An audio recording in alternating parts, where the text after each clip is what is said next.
সুপ্রিয় দর্শক, আপনাদের সবাইকে আমন্ত্রণ জানাচ্ছি এনটিভি নিয়মিত স্বাস্থ্য বিষয়ক আয়োজন স্বাস্থ্য প্রতিদিনে। আপনাদের সাথে রয়েছে আমি পুষ্টিবিদ নুসরাত জাহান দীপা। দর্শক, আমরা কম বেশি কিন্তু সবাই জানি যে নারীদের জীবনের একটা গুরুত্বপূর্ণ অধ্যায় হচ্ছে এই মেনোপজ। আমরা এই মেনোপজ নিয়ে গুরুত্বপূর্ণ আলোচনা করার চেষ্টা করব। সুপ্রিয় দর্শক, আমাদের আজকের আলোচ্য বিষয় হচ্ছে মেনোপজ, এবং এই বিষয়টি নিয়েই কথা বলার জন্য আজ আমাদের সঙ্গে স্টুডিওতে উপস্থিত রয়েছেন একজন বিশেষজ্ঞ চিকিৎসক। আলোচনা শুরু করব, তবে তার আগে আমরা পরিচিত হয়ে নিচ্ছি আমাদের সেই অতিথির সঙ্গে।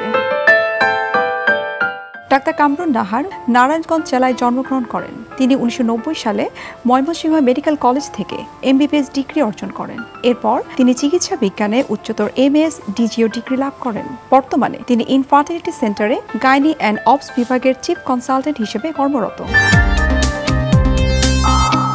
আপনাকে স্বাগত জানাচ্ছি আমাদের আজকের অনুষ্ঠানে।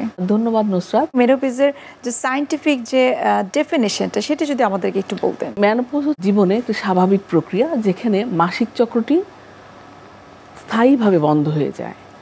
তো মেনোপজকে আমরা আসলে 3 ভাগে ভাগ করি: একটি পেরিমেনোপজাল সময়, মেনোপজ এবং পোস্ট মেনোপজাল সময়।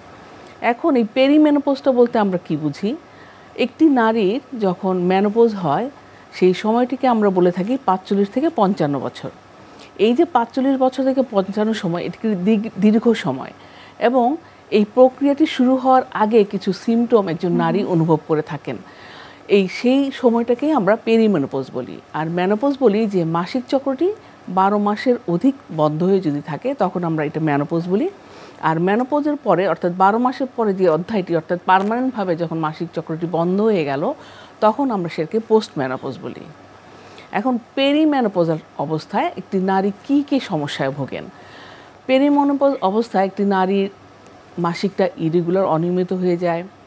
তিনি একটু হট ফ্লাশ কিংবা হঠাৎ করে উনি গরম অনুভব করেন। তার যে বিহেভিয়ার, তার মেজাজ একটু খিটখিটে হয়ে যেতে পারে। তার যে সেক্সুয়াল ডিজায়ার সেটা কমে যেতে পারে। তাছাড়াও হচ্ছে যে এই সময় যেটা হয় যে হাড়গুলো, যেটাকে আমরা অস্টিওপোরোসিস বলি কিংবা অস্টিওপেনিয়া বলি, হাড়গুলো নরম হয়ে যায়, হাড়ের ভিতরটা একেবারেই ভঙ্গুর হয়ে যায় এবং হঠাৎ করে পড়ে গেলে ভেঙে যাওয়ার সম্ভাবনা থাকে। তাছাড়া নারীদের শরীরে যে এস্ট্রোজেন হরমোন এই সময় কমতে শুরু করার জন্য তার হার্টের যে কোনো প্রবলেম হতে পারে, সাডেন এমআই কিংবা হার্ট ব্লক হওয়ার যে সম্ভাবনা থাকে, হার্ট ডিজিজ হওয়ার সম্ভাবনা থাকে। এছাড়া ঘুমের সমস্যা হয়।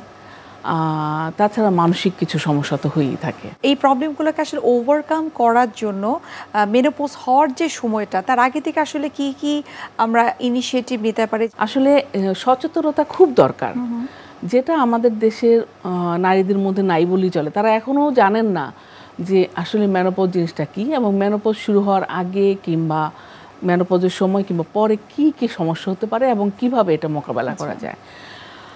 আসলে একজন নারীকে সচেতন করে তোলার জন্য আমাদের ভূমিকা, সমাজের ভূমিকা, পরিবারের ভূমিকা অনেক। কারণ মানসিক একটি সমর্থন, আমরা যেটা বলি যে মেন্টাল হেলথ, যেটা একেবারেই আমাদের কারো মানে ব্রেনের মধ্যে, মাথার মধ্যেই থাকে না যে মেন্টাল হেলথ বলে একটা কিছু একটা নারীর আছে। এখন এই যে 45 থেকে 55 এই সময়টা কিন্তু একটা বিশাল পরিবর্তন। একজন নারীর ছেলে মেয়ে বড় হয়, তাদের বিয়ে হয় কিংবা পড়াশোনার জন্য বিদেশে চলে যায়, উনি ওই সময় একা হয়ে যান। এই যে তার একাকী মুহূর্ত, এটা একটা তার মানসিক চাপ। পাশাপাশি যখন তার এই শারীরিক পরিবর্তনটা ঘটে, তার যে পিরিয়ডটা বন্ধ হয়ে যাচ্ছে, সেটার জন্য উনি ডিপ্রেশনে থাকেন যে আমার যে মেনোপজ হয়ে যাচ্ছে, আমার যে পিরিয়ড বন্ধ হয়ে, তাহলে আমার নারীত্বটা কি আর থাকবে? এটাও একটা বিরাট কোশ্চেন। তো আসলে এগুলো মোকাবেলা করা খুব সম্ভব। সেক্ষেত্রে আমরা যেটা করি যে আমরা কাউন্সেলিং করি, বিহেভিয়ারাল থেরাপি দিই। আমরা বলি যে এই সময় একটু শারীরিক চর্চা কিংবা যোগা করা, তারপর ফ্রেশ খাবার খাওয়া, সঠিকভাবে ঘুমানো, তাছাড়া হচ্ছে মেডিটেশনটা একটা বিশাল ব্যাপার, মেডিটেশন করা এবং সামাজিক যোগাযোগ রক্ষা করা। অর্থাৎ এই সময় এই যে কাজকর্ম কমে যায়, হয়তো উনি বসে থাকেন, কোনো হয়তো 5 ওয়াক্ত নামাজ পড়েন কিংবা যার যেটা ধর্ম সেই অনুযায়ী উনি কাজ করেন, কিন্তু যে শারীরিক চর্চা কিংবা ঘরের যে কাজগুলো অনেক সময় থেমে যায়। তো আমরা বলি আসলে নিয়মিত ঘরের কাজ করা, প্লাস সামাজিকতা রক্ষা করা। যে এই সময়টাতে নারীরা যেহেতু একটু হতাশাগ্রস্ত হয়ে যায় যে তার রিপ্রোডাক্টিভ লাইফ বা ওভারঅল যে বায়োলজিক্যাল যে নিডসগুলো থাকে সেখানেও কিন্তু একটা এফেক্ট পড়ে থাকে। এই জায়গাটা আপনার কাছে জানতে চাই যে এখানে আসলে তার পার্টনার বা তার হাজব্যান্ডের ভূমিকাটা আসলে কতটুকু? হাজব্যান্ডের ভূমিকা কিন্তু বিশাল, কারণ একজন নারী যখন এই ধরনের একটা পর্যায়ে চলে যায় যে তার মাসিক বন্ধ হয়ে গিয়েছে, তার সেক্সুয়াল ডেজায়ারটা কমে গেছে, তখন কিন্তু হাজব্যান্ডের সাপোর্টটা বিশাল। এবং হাজব্যান্ডকে মানসিক সাপোর্ট দিতে হবে, পাশাপাশি তার সাথে থাকতে হবে। এবং যদি ওই নারীর সেক্সুয়াল ডেজায়ার কমে যায়, তাতে করে তার প্রতি ব্লেম না দিয়ে তাকে কিভাবে এগিয়ে নেওয়া যায় সেটা লক্ষ্য করা দরকার। প্লাস রিসেন্টলি আমি এই গত মাসে মেনোপজ সোসাইটি মালয়েশিয়ায় গিয়েছিলাম। সেখানে যেটা আলোচনায় এসছে যে স্বাভাবিক যে সেক্স সেটা মেনটেন করা খুব জরুরি। যে মেনোপজ হওয়ার যে সময়টা, সেই সময়টাতে একজন নারী যদি ইস্ট্রোজেন হরমোন নেওয়া শুরু করে, এক্ষেত্রে কি তার মেনোপজটা একটু ডিলে করা যেতে পারে? আচ্ছা, এখানে চমৎকার একটি কথা বলেছেন। আমরা বলে থাকি মেনোপজ একটা হচ্ছে স্বাভাবিক, যেটা হরমোন কমে যাচ্ছে স্বাভাবিক অবস্থা। আরেকটা হচ্ছে যদি সার্জিক্যাল মেনোপজ হয়, অর্থাৎ সময়ের আগেই একটি মহিলা হয়তো 40-42 বছর কিংবা 45 বছর বয়সে তার ওভারি রিমুভ করা হয়েছে, সেই ক্ষেত্রে কিন্তু সার্জিক্যাল মেনোপজ বলি। তাছাড়াও যদি উনি কেমোথেরাপি, রেডিওথেরাপি পেয়ে থাকে কোনো ক্যান্সার সমস্যার জন্য, তখনও কিন্তু তার মেনোপজ হয়ে যেতে পারে। এখন মনে করেন যে একজন মহিলার ইউট্রাস আছে আর একজন মহিলার ইউট্রাস নেই, অর্থাৎ যিনি স্বাভাবিক প্রক্রিয়া মেনোপজের মাধ্যমে গিয়েছেন এবং উনি চাচ্ছেন যে একটি হরমোন রিপ্লেসমেন্ট থেরাপি দিবেন, অর্থাৎ হরমোনের পরিবর্তে আমরা হরমোন দিচ্ছি, শরীরে কমে যাচ্ছে কিন্তু আমরা হরমোন রিপ্লেস করে দিচ্ছি। সেক্ষেত্রে আমরা এস্ট্রোজেন প্রোজেস্টেরন দুটোই দিতে পারি। আমাদের দেশে কিন্তু এস্ট্রোজেন প্রোজেস্টেরন দুটি অ্যাভেলেবল।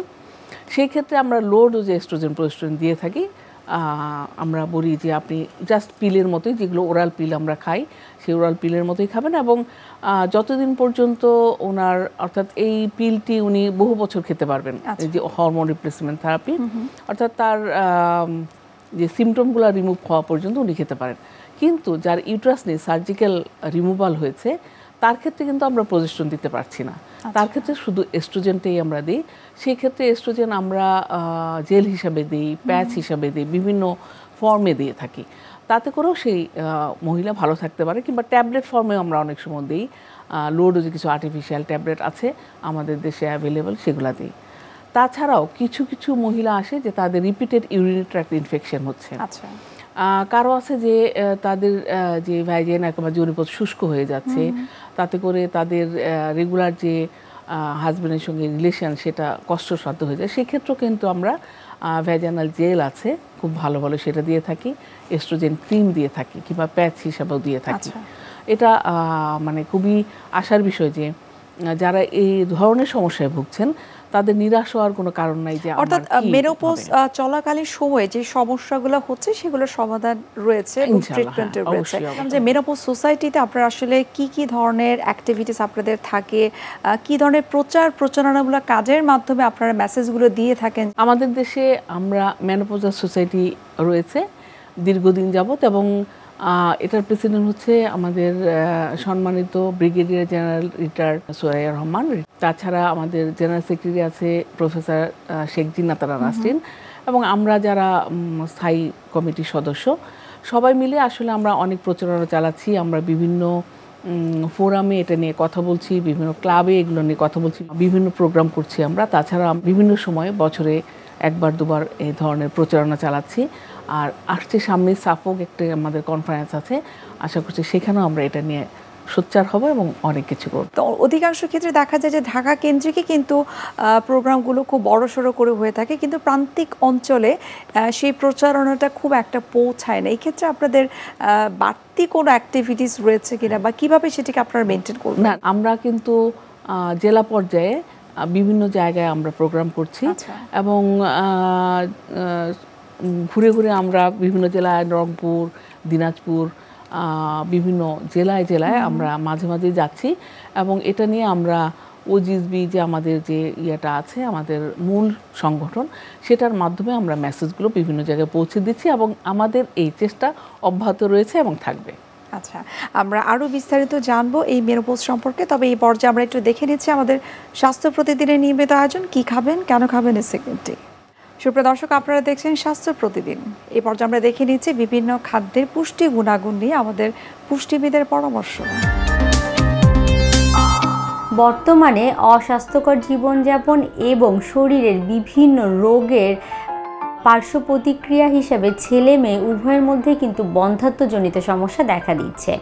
বেশিরভাগ ক্ষেত্রে এর অন্যতম কারণ হিসেবে আমরা বলে থাকি যে আপনার অস্বাস্থ্যকর জীবনযাপন তো হতেই পারে, অনেকের ক্ষেত্রে বিভিন্ন হরমোনাল ইমব্যালেন্সের জন্য এই জাতীয় সমস্যা হতে পারে, অনেকের ক্ষেত্রে বিভিন্ন ধরনের শারীরিক রোগ বা রোগের জটিলতা তীব্র আকার ধারণ করলে তখন ওই বন্ধ্যাত্বজনিত সমস্যা ছেলে বা মেয়ের মধ্যে দেখা দিতে পারে। তখন তো অবশ্যই ডাক্তারের পরামর্শ নিতে হবে বা ডাক্তারের শরণাপন্ন হতে হবে। পাশাপাশি আপনার খাদ্যাভ্যাসের মধ্যেও কিন্তু বেশ কিছু পরিবর্তন নিয়ে আসতে হবে। যেমন ছেলে এবং মেয়ে উভয়ের মধ্যেই যদি হরমোনাল ইমব্যালেন্স জনিত সমস্যা থেকে থাকে, সেক্ষেত্রেও খাবার কিন্তু একটি মুখ্য ভূমিকা পালন করতে পারে।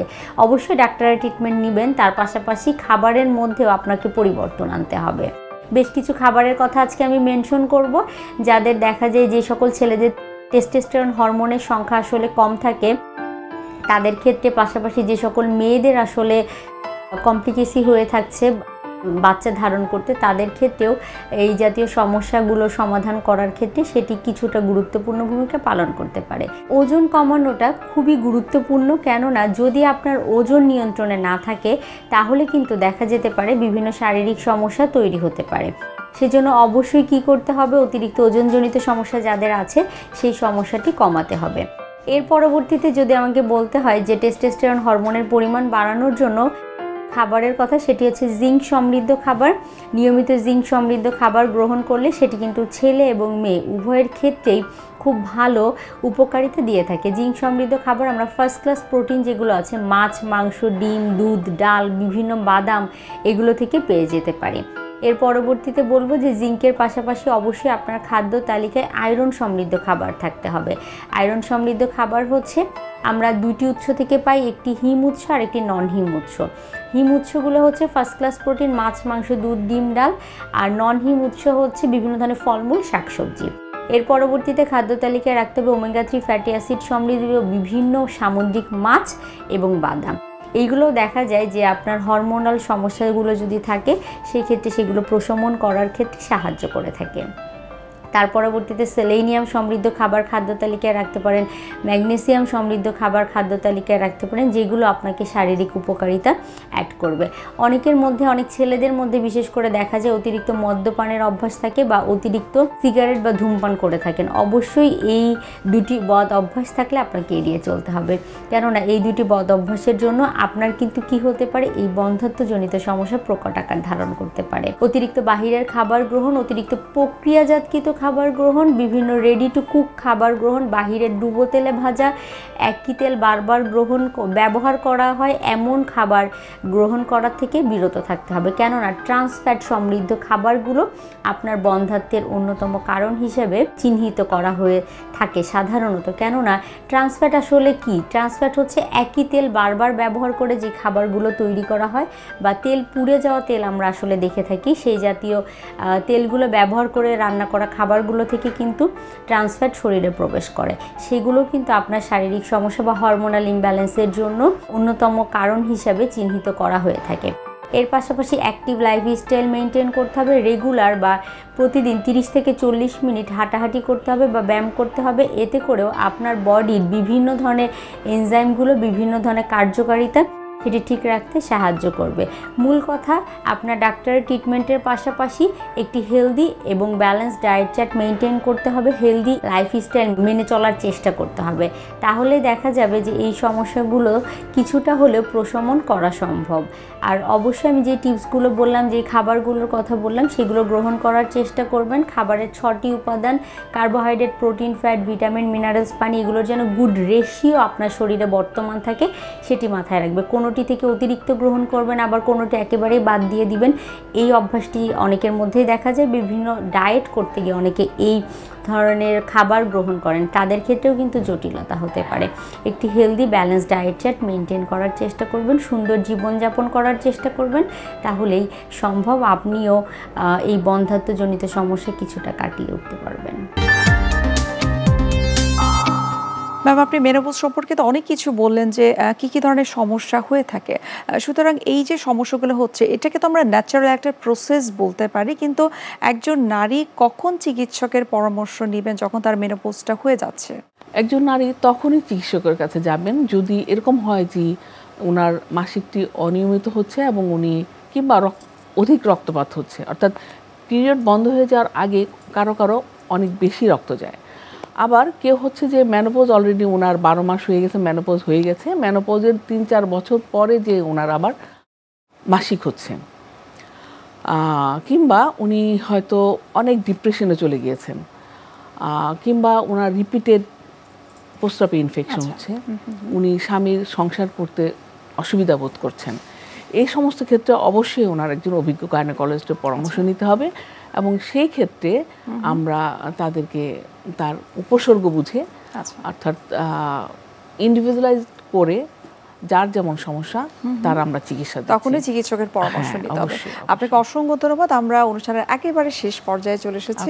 ধন্যবাদ জানাচ্ছি মেনোপজ সম্পর্কে এত গুরুত্বপূর্ণ তথ্য আমাদেরকে জানানোর জন্য, এবং সেই সাথে আমরা নতুন করে জানলাম যে মেনোপজ সোসাইটি বলে একটা সোসাইটি আপনারা মেনটেন করেন, যেটার মাধ্যমে প্রচারণার মাধ্যমে আপনারা চেষ্টা করেন মেনোপজের কিভাবে আসলে এটাকে প্রিভেন্ট করা যায়, কিভাবে ওভারকাম করা যায়। আবারও ধন্যবাদ এবং শুভকামনা এনটিভির পক্ষ থেকে। আপনাকেও ধন্যবাদ।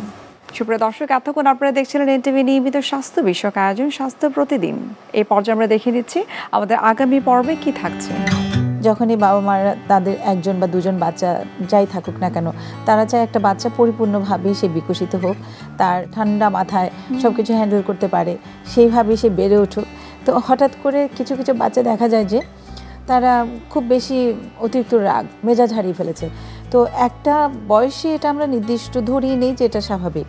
যেমন প্রথম 1.5 বছর বা 18 মাস বয়স থেকে বাচ্চাদের 2.5 বা 3 বছর বয়স পর্যন্ত বাচ্চাদের এই রাগ বা তার অভিমান, হঠাৎ করে কোনো কিছু না পেলে সে চিৎকার চেঁচামেচি করা অথবা ঠাস করে মাটিতে শুয়ে পড়া, এই ব্যাপারগুলো একটা স্বাভাবিকভাবে সব বাচ্চারা এই স্টেজের ভিতর দিয়ে যায়।